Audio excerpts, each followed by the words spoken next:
Welcome back, my name is Carrie, and today I'm going to check in on one of the most anticipated prefab home companies of the year. There are some really cool companies entering the prefab home space, but from the initial announcement of concept to delivery of homes takes a lot longer than most people think. There seems to be a disconnect between expectations and reality, and it makes people wonder whatever happened to blank. During the stage between announcing what a prefab home company is doing and actually doing it is where I've noticed all but a few companies tend to leave us in the dark.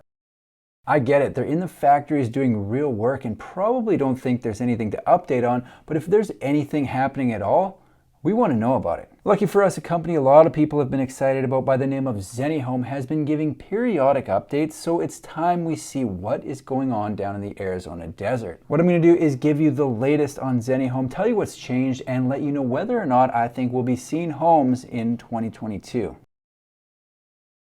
It's been a while since I talked about Zennihome, and the requests for an update have been piling up in the comments, so here we are. They've been pretty good at keeping buyers informed of what they're up to, but it wasn't until I did a deep dive that I was able to find out a lot more about what they're doing, and turns out I didn't know the half of it. If you haven't heard of Zennihome, they're an Arizona-based company that was founded in 2020 by retired Senator Bob Worsley. They're building modern prefab homes that will be an affordable option for buyers. At the end of last year, they moved into their new facility near Page, Arizona, and have been finalizing details on their prototypes. When the new factory was originally announced, they were expecting to be building homes within a few months. Well, that timeline has since come and gone, and you know what? That's okay. I would way rather a company take their time and get it right than rush it and build a dud. They currently have two floor plans listed on their website. The Denizen at 320 square feet and the Citizen at 640 square feet. There are a couple different features about both models from Zennihome that make them unique that I think will be appealing to people looking to buy. The first is the idea of multi-purpose spaces. They've designed both homes to utilize space for numerous purposes, essentially allowing for the same amount of home and less of a footprint, which helps with the overall cost. For example, with robotic beds that lower from the ceiling, the living room confers to the bedroom, and whammo, 2 uses, 1 space. Must be nice. Back in my day, we had futons. The other thing they're doing that makes them different is building their units the same width as a shipping container to cut down on the cost to deliver. When I first heard about Zennihome, I thought they were building out of shipping containers, and maybe that was the original plan, but now they're fabricating their own structures that are the same dimensions as a shipping container. Both models ship in 2 pieces and they're joined together on site. They estimate that the Denizen will ship for $4 a mile and the Citizen will ship for $8 a mile. Not only does the width reduce the cost to ship, but it also allows it to be delivered to more places in more ways. Sure, I can buy a 16 wide home that ships in 1 piece and doesn't need to be joined on site that will be the same total width as both models from Zennihome, but there are places that it can't be delivered. Truth is, there's a need for both in the market. It just depends where you are and what you're trying to accomplish. Right now, they've got a factory place to service the western states with 2 home sizes to suit a variety of buyers, but turns out that's just the beginning. A few months ago, Bob did a presentation for Green Magazine and spilled the beans that Zennihome already has plans for 3 more factories across the United States. They're estimating that with 4 factories, they'll be able to do around $1 billion in revenue per year, which works out to around 10,000 citizens or 2,500 homes per factory per year. Sure, it might seem lofty based on their current output of 0, but before you comment it isn't going to happen, you might want to check out Bob's resume. Sky Mall.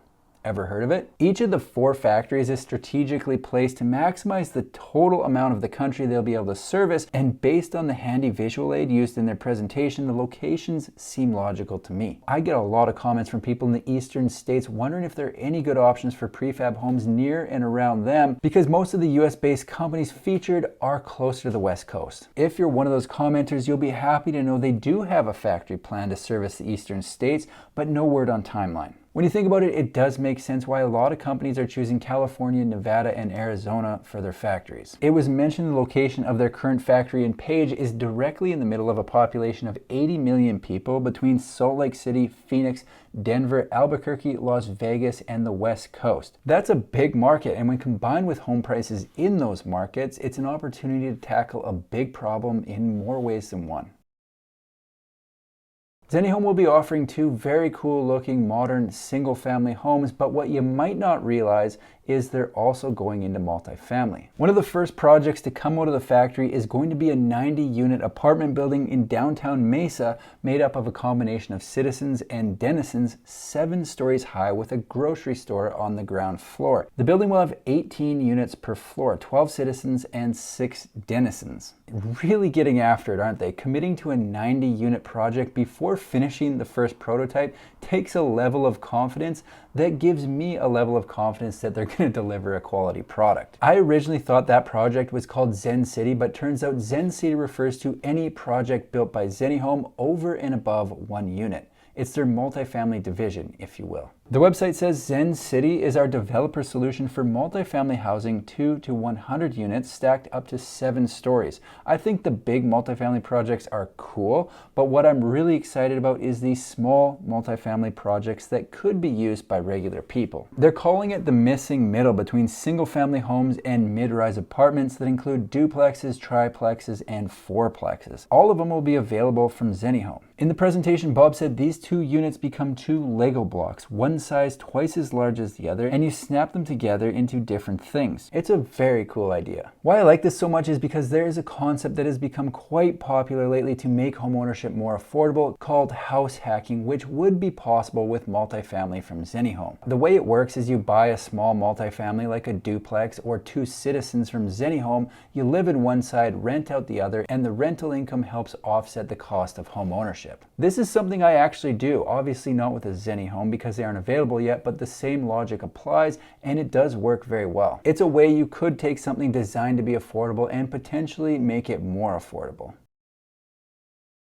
The final update Zennihome made recently was to their website. A lot of companies in the space use their entire website to showcase the homes they sell without dedicating anything to educate on the process, like what's involved to get the home from the website to move-in ready. Zennihome has updated their frequently asked questions, added a shipping cost section, and given a full 10-step breakdown of the entire process of buying a prefab home from beginning to end. So if you're someone looking for that information, could be worth a look even if you have no plans of buying from Zennihome. It's a well laid out roadmap from start to finish that, aside from a few details specific to Zennihome, will give you a good idea of what's involved no matter who you plan to buy from. Zennihome is fine-tuning their prototypes before showing the public exactly what they've come up with. Early projections out of the factory suggested they would be finished by the end of May, but so far they've been pretty tight-lipped on when we'll be able to get the first look. There are a lot of people very excited about these homes, myself included, so I really do hope they hit them out of the park. For me personally, I'd rather wait a little bit longer than expected than have these things hit the market before they're ready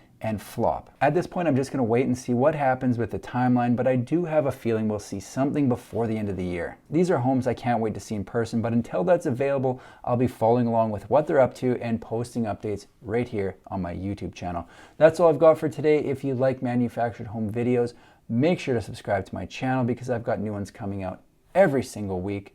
Thanks for watching. See you in the next one.